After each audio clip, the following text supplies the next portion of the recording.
Cuando se trata de escoger tu próximo vehículo, te darás cuenta de que existen muchísimos porqués, como ¿por qué resignarte a un sedán cuando puedes tener una Ford? ¿Por qué comprar un carro que no te permite pasar de 9 a 5 a jugar con lodo? ¿Por qué conformarte con un vehículo sin sistema de almacenamiento FlexBed que te permite pasar de tailgating a modo mudanza de una? ¿O por qué comprar cualquier carro cuando puedes comprarte una Ford por menos de $30,000 MSRP? Las nuevas y capaces Ford Bronco Sport y Ford Maverick 2025. Excluye impuestos y tarifas por título y licencia. Saturar y sorprender con órdenes ejecutivas inesperadas y romper consensos son dos de las cosas que lleva haciendo Donald Trump casi sin descanso desde que el 20 de enero jurara su cargo como presidente de los Estados Unidos. Una de esas órdenes ejecutivas anunciaba su salida de la Organización Mundial de la Salud, el organismo que vela por la colaboración entre países en estos asuntos. Se le sumó rápidamente el presidente argentino. Soy Silvia Cruz La Peña. Hoy en El País, Trump, Milei y la OMS. ¿Qué tienen los ultras contra la salud?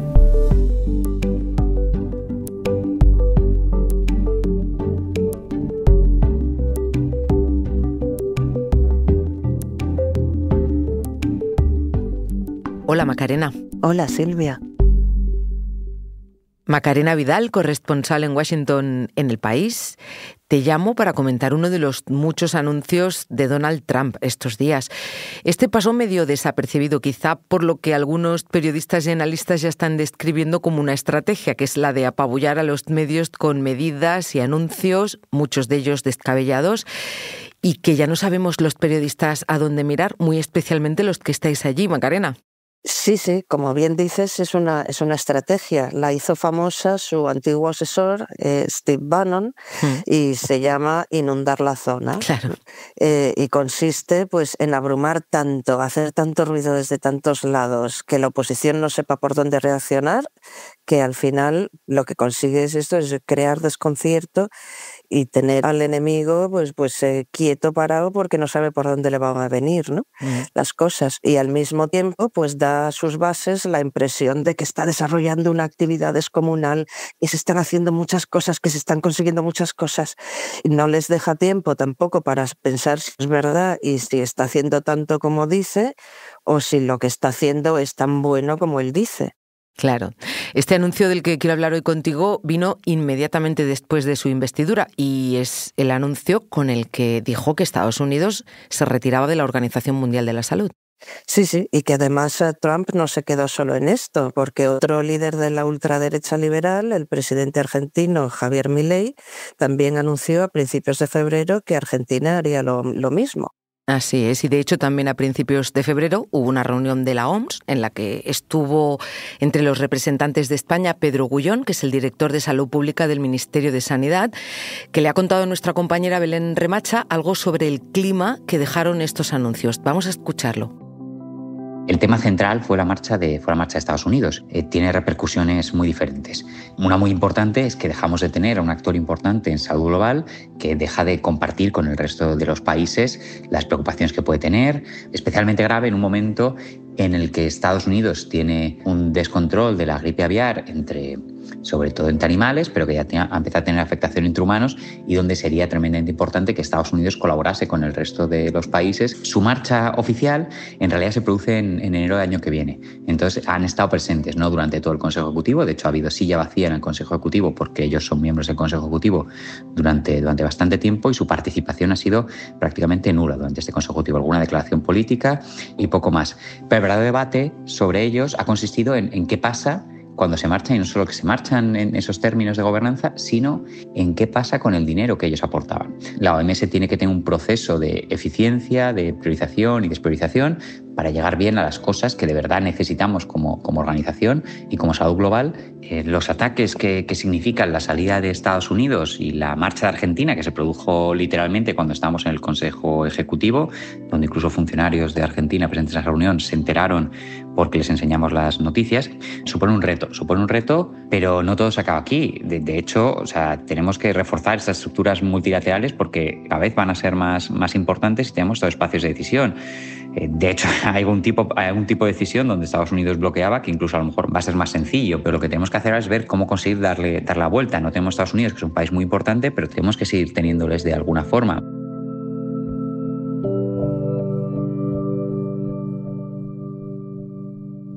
Pedro Gullón, director de Salud Pública del Ministerio de Sanidad de España, deja claro aquí cuál es el peso de Estados Unidos en la OMS y habla de algunas consecuencias inmediatas. Por ejemplo, qué va a pasar con la financiación que va a dejar de dar a las ONGs.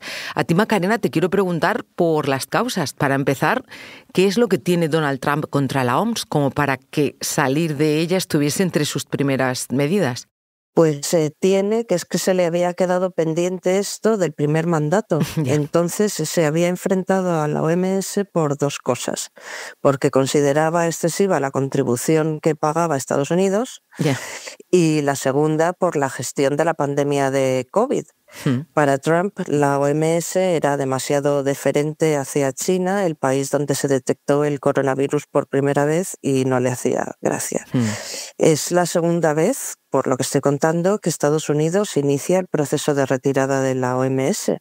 La primera vez fue en 2020, que fue unos meses antes de las elecciones, y entonces no le dio tiempo a completarlo, porque hace falta un año para terminar todo el proceso. Y entonces, cuando llegó Biden a la Casa Blanca, en 2021, revocó ese paso y la retirada nunca llegó a ser efectiva. China estaba pagando $39 millones. Nosotros pagamos 500 millones. Me pareció un poco injusto. Me ofrecieron volver por 39 millones. Deseaban mucho que volviésemos, así que a ver qué hacen ahora.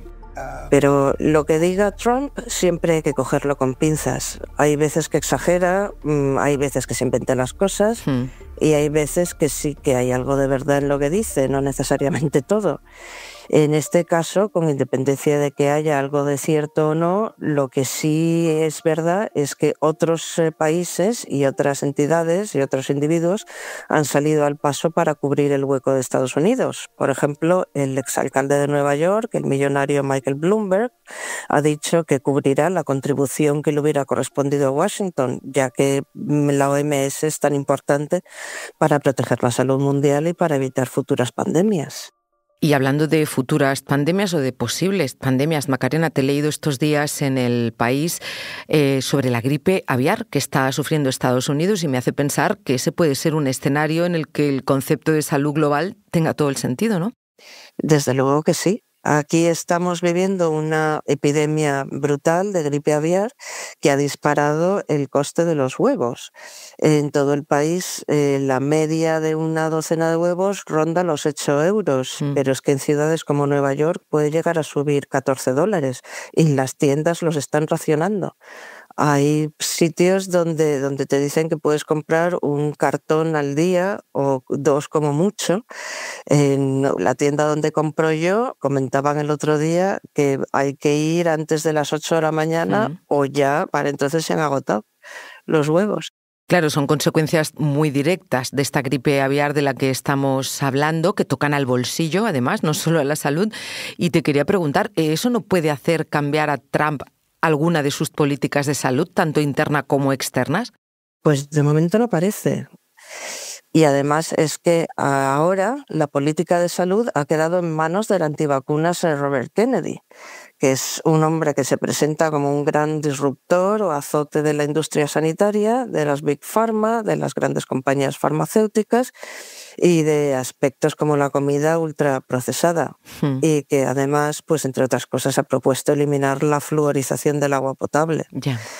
Entonces tenemos por un lado a Robert Kennedy, pero es que luego tenemos el celo del nuevo mejor amigo de Donald Trump, Elon Musk, y del Departamento de Eficiencia Gubernamental que han creado, que también ha diezmado las filas de los expertos en entidades dedicadas a la salud, como los Centros de Control de Enfermedades, los CDC, que fueron punteros en la lucha contra la COVID. Y han despedido a la mitad de los epidemiólogos que trabajaban en una unidad de prevención de nuevas pandemias. Se han dado cuenta y han querido corregir el tiro, pero claro, es que recontratar una vez que has despedido a alguien y lo has despedido de malos modos es complicado. Hay gente que se siente maltratada, que no quiere volver o que no quiere arriesgarse a que dentro de un tiempo se lo vuelvan a pensar y vuelva a estar en las mismas. Volvamos a la Organización Mundial de la Salud, Macarena. ¿Es ya efectiva la retirada de Estados Unidos? ¿Puede hacerlo Trump él solo, por su cuenta? Pues es que estamos ahora mismo al inicio del proceso, que ya os contaba antes que dura 1 año. Se puede interrumpir en cualquier momento, pero si Donald Trump no lo interrumpe, pues sí, Estados Unidos se retirará. Es verdad que es necesario que obtenga la aprobación del Congreso, pero es algo que no le va a costar, porque las 2 cámaras del Congreso están bajo el control republicano y le van a decir que sí al líder en todo o en casi todo. Ya. También es requisito imprescindible que cumpla con las obligaciones financieras que tiene con la OMS para este año fiscal. Hay que recordar que Estados Unidos se unió a la OMS mediante una resolución conjunta de 1948 que fue aprobada por ambas cámaras del Congreso y que ha sido respaldada por todas las administraciones. La resolución requiere que Estados Unidos, como os contaba, proporcione un periodo de notificación de 1 año. Hablamos de salud, Macarena, y es algo muy delicado, pero incluso con este tema hay que hablar de dinero. Como vienes diciendo, perdiendo Estados Unidos, la OMS pierde al que en sus últimos años ha sido su mayor contribuyente. Voy a recordar que en el bienio 2022-2023 Estados Unidos dio casi 1.300 millones de dólares. Beatriz Lecumberri, como sabes, periodista de Planeta Futuro, nuestra compañera, cubre temas de salud global y explicó en uno de sus artículos no solo las consecuencias más inmediatas, sino también, y muy importante, quiénes son quienes las van a sufrir más directamente. La vamos a escuchar, Macarena, en la redacción, hablando con nuestra compañera Belén Remacha. Ahora vuelvo contigo. Es innegable que muchos países del sur global, lo que llamamos el sur global, dependen de una OMS fuerte y que, por supuesto, las personas vulnerables van a sufrir, en primer lugar, este recorte de fondos. Estamos hablando de millones de personas enfermas, en conflicto, desplazadas.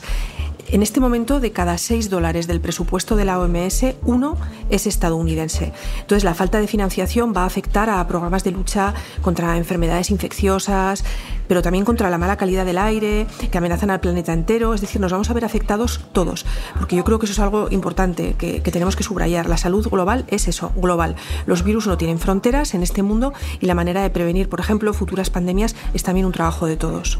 Por ejemplo, un entrevistado en estos días me decía un ejemplo que me parecía muy gráfico, ¿no? Es que Estados Unidos se marcha de la reunión de la comunidad de vecinos, pero se queda en el edificio. Entonces, claro, el edificio es la OMS, el edificio es el mundo, o sea, no hay plan B, no hay otro mundo. Entonces, esto es completamente ilógico, ¿no? ¿Qué pasará si mañana hay una pandemia? ¿Cómo van a hacer los científicos estadounidenses, por ejemplo, para intercambiar conocimientos, desafíos, avances, retrocesos? ¿El resultado es aislarse? ¿Cuáles han sido las consecuencias inmediatas de que Estados Unidos ya haya anunciado que se va de la OMS? Pues ha habido un momento de desconcierto, ¿no? Entonces tú hablas con responsables de ONGs, de agencias de la ONU y hablan de situaciones pues un poco surrealistas. Por ejemplo, ahora hay reuniones importantes que iban a ser presenciales, que ya no van a poder ser presenciales por falta de fondos, lo cual va a dificultar mucho la tarea. Mira, por ejemplo, en marzo hay una reunión sobre enfermedades olvidadas que dentro de la lucha global son los últimos de la fila. Entonces esa reunión ya va a ser virtual, con todo lo que conlleva, porque no va a poder tomarse las mismas decisiones ni va a ser tan operativa, ¿no? Entonces, bueno, yo creo que esta decisión de la OMS, que es muy importante, tampoco se puede desvincular de otra decisión que ha tomado Trump, que es cortar los fondos de la USAID, la Agencia de Cooperación Estadounidense, que es como el mastodonte de la cooperación. O sea, el 42% de la ayuda humanitaria mundial tiene ese origen, es imprescindible. Entonces el impacto de esto sí va a ser enorme. Estamos hablando de enfermos de SIDA, de niños vulnerables que necesitan vacunas, de pacientes que sufren enfermedades cuyo nombre ni conocemos, de parturientas en zonas de conflicto, de gente que está pasando hambre todos los días. Hablamos de de enfermos, por ejemplo, crónicos, de gente que recibe tratamiento contra el SIDA que ya no ha recibido, por ejemplo, su tratamiento, de programas de prevención que requieren tomarte una pastillita semanal que ya no se ha recibido esa pastillita. O sea, sí que ha habido un efecto muy concreto. Esto no es algo etéreo. De los 10.000 empleados de esta agencia de cooperación van a quedar o quedan ya solo 600. Por ejemplo, hablemos de las enfermedades desatendidas, que no son pequeñas enfermedades que no importan, que no afectan a nadie. No, estamos hablando de 1.000 millones de personas que sufren este tipo de enfermedades que reciben ya muy poca financiación, muy poca atención. Son 20 enfermedades, pero que no son enfermedades que están ahí en el fondo de África, que no nos afectan, también nos afectan. España no es un país endémico de estas enfermedades, pero sigue habiendo enfermos y sigue habiendo gente que llega, al movimiento de gente, de ir y venir, nos afecta a todos todo eso. Entonces, ahora, claro, la prioridad de un país de África igual no es luchar contra esta enfermedad olvidada, igual va a dedicar los pocos fondos que le llegan o que va a obtener para luchar contra el dengue, contra el cólera, contra el SIDA y la úlcera de Buruli, así enfermedades de nombres exóticos que ni siquiera sabemos qué quieren decir o en qué se traducen en la salud de las personas, pues se van a quedar pues más olvidadas si cabe. Y luego está el tema de la OMS, que es un tema, digamos, más de estructura. Y hay otro riesgo indirecto, que es que Estados Unidos tenga influencia sobre más países y la OMS se debilite aún más. ¿Eso qué podría conllevar? Efectivamente, existe ese riesgo y Argentina ya ha anunciado que también se retira de la OMS. Hay un miedo a este efecto cascada y sobre todo detrás de esto lo que hay es un mensaje de que Estados Unidos está diciendo pues que no cree en el multilateralismo, ¿no? Y eso pues sí que es grave. Está diciendo que no cree en hacer políticas de salud global eficaces para las personas. Estamos en un mundo en que la OMS probablemente es un organismo imperfecto, pero es el único que tenemos, es el que marca el paso. Entonces la solución es marcharse. Teniendo en cuenta todo esto, ¿podemos encontrar algo bueno en que Estados Unidos se vaya? Quizá estaba condicionando de alguna manera las decisiones de la organización y ahora se pueden repensar. Pues viendo el vaso medio lleno, el futuro de la OMS no puede depender de lo que un país haga o deje de hacer, aunque ese país sea su mayor financiador. Entonces, bueno, los expertos con los que he hablado en estos días sí coinciden en la necesidad de tal vez gestionar el organismo de otra manera, ¿no? Estamos hablando sobre todo del presupuesto. La OMS tiene 190 y pico países miembros y se nutre con contribuciones obligatorias, que son como el 20% de ese presupuesto, y voluntarias, que son el 80%, que lo dan estados, organizaciones y fundaciones. Estados Unidos daba mucho en esas aportaciones voluntarias. Pero claro, la cuestión es, ¿y si todos cambiamos la forma, todos los países miembros cambiamos la forma en que damos dinero a la OMS, si cambiamos esos porcentajes, si ponemos tal vez más alta la contribución obligatoria y menos la contribución voluntaria, tal vez en ese momento pues, el efecto de salida de un país sería mucho menor. Y por otra parte, bueno, también está en el momento actual pues, que la salida de Estados Unidos podría traer la oportunidad para que Europa conquiste de alguna manera ese espacio y trace unas políticas sanitarias pues, más cercanas a la equidad, ¿no? Que ponga la salud por delante, la salud de todos. Esa famosa salud global es la salud de las personas, de todas las personas. Macarena, esto que cuenta Beatriz del efecto cascada, que ya ha escenificado Javier Milei retirando también a Argentina de la OMS, ¿tú crees que puede tener influencia en otros países? Pues no sé si habría demasiados que le siguieran. Milei parece un ejemplo un poco extremo. Es posible que Giorgia Meloni, la primera ministra italiana, pues a ella la idea le hiciera tilín, pero es que dentro de la Unión Europea sería un paso difícil de dar, la verdad. También hay que tener en cuenta el efecto contrario, y es que Trump está pisando tantos callos internacionales, pues desde Gaza a Ucrania, pasando por la Unión Europea hasta Sudáfrica, estén poniendo aranceles. Entonces quizá lo que provoca más es una reacción de si tú vas por ahí, pues entonces yo tiro por todo lo contrario. Ahora sí que no me muevo de la OMS. Desde luego hay países como China, pues, que es el gran rival de Estados Unidos, que desde el primer momento que Estados Unidos anunció que se marchaba, ha dejado claro su apoyo a la organización, y lo que puede provocar Trump con esto es que los países rivales incrementen su influencia en este tipo de organizaciones internacionales.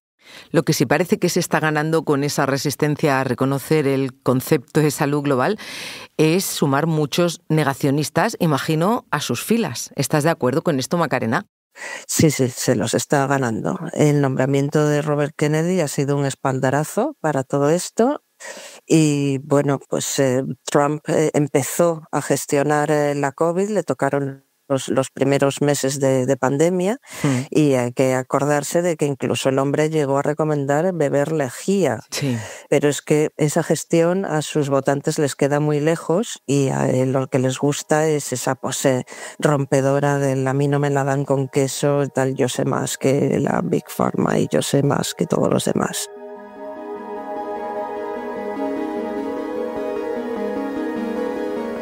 Vamos a seguir hablando de todo esto, Macarena, pero dame un momento. Enseguida volvemos.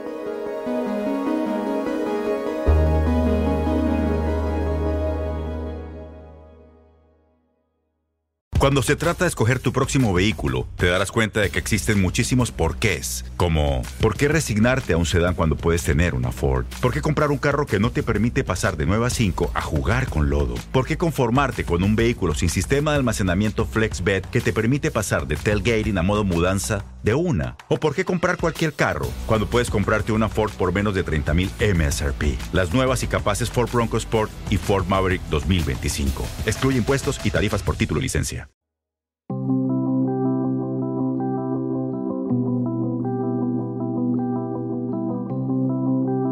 Estoy hoy con mi compañera en Washington, Macarena Vidal, hablando sobre la salida de Estados Unidos y otros países como Argentina de la Organización Mundial de la Salud.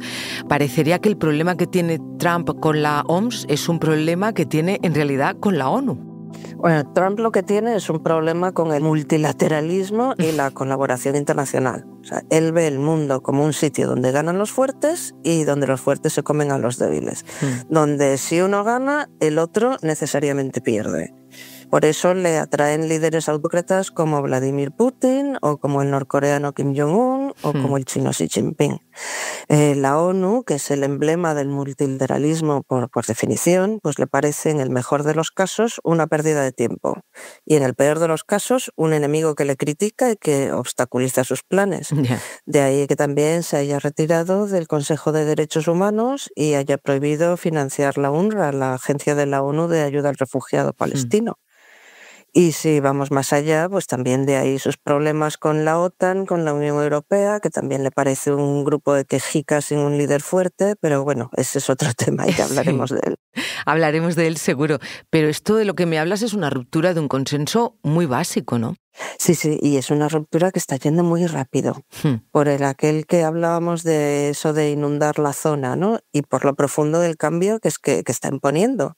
Y entonces, claro, de sus interlocutores no están sabiendo muy bien cómo gestionarlo.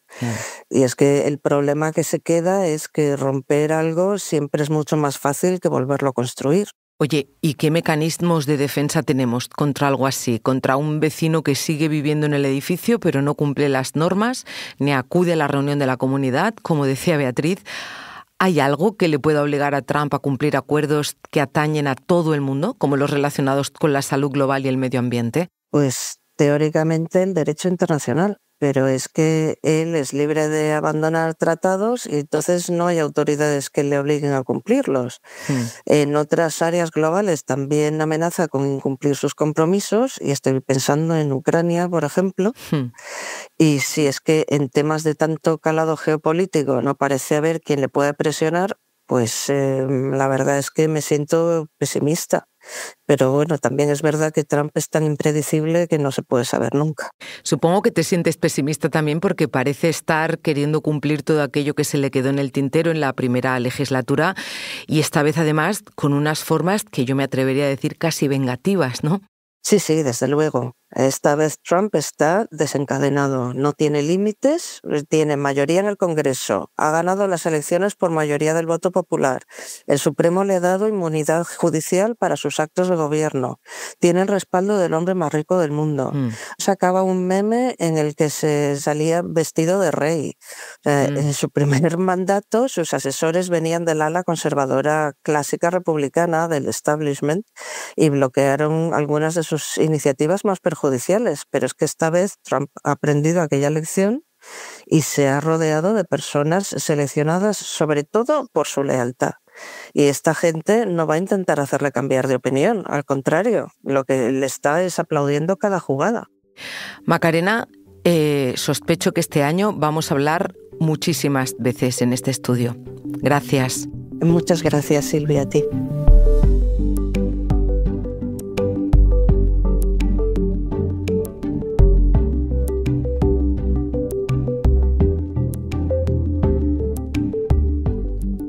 Este episodio lo ha realizado Belén Remacha. El diseño de sonido es de Nicolás Chavertidis. La edición de Ana Rivera.